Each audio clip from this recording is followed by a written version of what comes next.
33 বছর পর জাকসু নির্বাচন হচ্ছে, অবশ্যই আমাদের সিনিয়রদের জন্য এটা প্রথমবার, আমার জন্য এটা প্রথমবার। সবাই খুবই এক্সাইটেড, আনন্দিত ছিল।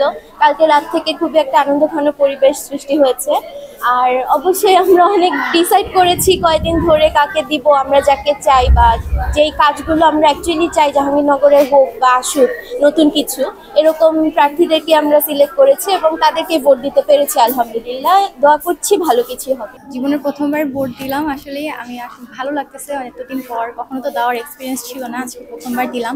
সেই সাথে আমার পছন্দের কিছু মানুষ ছিলেন যারা বিভিন্ন পদে দাঁড়িয়েছেন, তাদেরকে ভোট দিলাম এবং তাদের কাছ থেকে আশা করছি যে যেই প্রত্যাশা রেখে তাদেরকে ভোট দিয়েছি সেগুলো তারা ভালোভাবেই পূরণ করবে, সেই প্রত্যাশা রেখেই করলাম। সাথে এমনও অনেক প্রার্থী আছে যাদেরকে আসলে চিনি না, পার্সোনালি চেনা হয়নি, কিন্তু ভরসার জায়গা থেকে তাদেরকে ভোট দিয়েছি। এখন দেখা যাক কি হয়। আর সম্পূর্ণ অনুভূতিটা হচ্ছে খুবই ভালো, কারণ আমাদের পুরো প্রসেসটা হচ্ছে খুব ভালোভাবে যাচ্ছে, কোনো ঝামেলা এখন পর্যন্ত দেখা যায়নি এবং ক্যাম্পাসে পুরো পুলিশ দিয়ে খুব ভালোভাবে গার্ড করা হচ্ছে। তো আশা করছি কোনো রকম ঝামেলা আমরা দেখতে পাবো না। প্রথমবারের মতো ভোট দিয়েছি, এর আগে কখনো ভোট দেওয়া হয়নি, তো মানে সেই হিসেবে হচ্ছে অভিজ্ঞতা ভালোই, কারণ আর অনেক মানে স্মুথলি যাচ্ছে আর কি, কম্পেয়ার টু ঢাকা মানে ডাকসুতে যেটা হলো যে বাইরে দিয়ে হচ্ছে, বাইরে সবগুলোর করা হয়েছে, অ্যারেঞ্জমেন্ট করা হয়েছে, তো আমাদের ফলো করার কারণে আমাদের জন্য একটু বেটার হয়েছে। আমরা তো আসলে এর আগে কোনো ভোট দেইনি, তো মানে এটা একদম প্রথমবারের মতো, তো মানে ওইভাবে আলাদাভাবে আমরা কম্পেয়ার করতে পারবো না।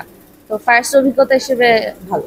প্রত্যাশা আমরা চেষ্টা করেছি আমাদের যাকে যোগ্য মনে হচ্ছে তাকে ভোট দেওয়ার। জাকসু সংসদ নির্বাচন অনুষ্ঠিত হচ্ছে। এখন আপনারা জানেন এটা আসলে আমাদের কাছে ঈদের আনন্দের মতো, ঠিক আছে।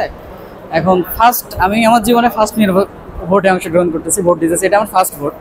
শেখ হাসিনা রেজিমে কখনো আমি ভোট দিই নাই, কখনো কোনো নির্বাচনে অংশগ্রহণ করি নাই। আমি ভোটারই হয়েছি এমনকি আপনার করোনার মধ্যে, তো তারপরে তো কোনো নির্বাচন হয় নাই, প্রশ্নই ওঠে না।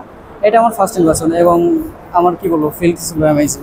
৩৩ বছর পর জাতীয় হওয়াতে আমরা অনেক খুশি, কারণ এতদিন রেজুর ভিত্তিক রাজনীতি হয়ে আসছিল ক্যাম্পাসে, বর্তমানে যদি ছাত্র সংসদ হয় অনেকটাই কমে যাবে রেজুর ভিত্তি, এটাই আমরা প্রত্যাশা করতেছি।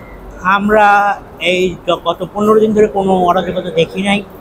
ইনশাল্লাহ আজকে কিংবা কালকেও আমরা আশা রাখছি কোনো বিশৃঙ্খলা হবে না। বেগম খালেদা জিয়া হলের মোট ভোটার সংখ্যা 409 জন। এখন পর্যন্ত আমাদের মোট ভোট কাস্ট হয়েছে 50+, ফলে সেই সুবাদে আমরা বলতে পারি যে 15% ভোট অলরেডি কাস্ট হয়েছে। সকালে ভোটের প্রক্রিয়াটা অনেকগুলো ভোটার হওয়ার কারণে দেখা যাচ্ছে যে ভোট প্রদানে একটু বিলম্ব হচ্ছে। রক্ষাকারী বাহিনীর আমি একজন সদস্য, সেই সদস্য হিসেবে বলছি যে, এবং এখানে যে দায়িত্বরত আমার যারা কর্মরত সদস্যরা রয়েছেন আইন শৃঙ্খলা রক্ষায়, তারা প্রায় 2000-এর অধিক কর্মরত আইন শৃঙ্খলা রক্ষাকারী সদস্য রয়েছেন এবং এখানে শান্তিপূর্ণ নির্বাচন করার লক্ষ্যে, সুষ্ঠু করার লক্ষ্যে যা যা প্রয়োজন আমরা ইনশাল্লাহ করছি। এটা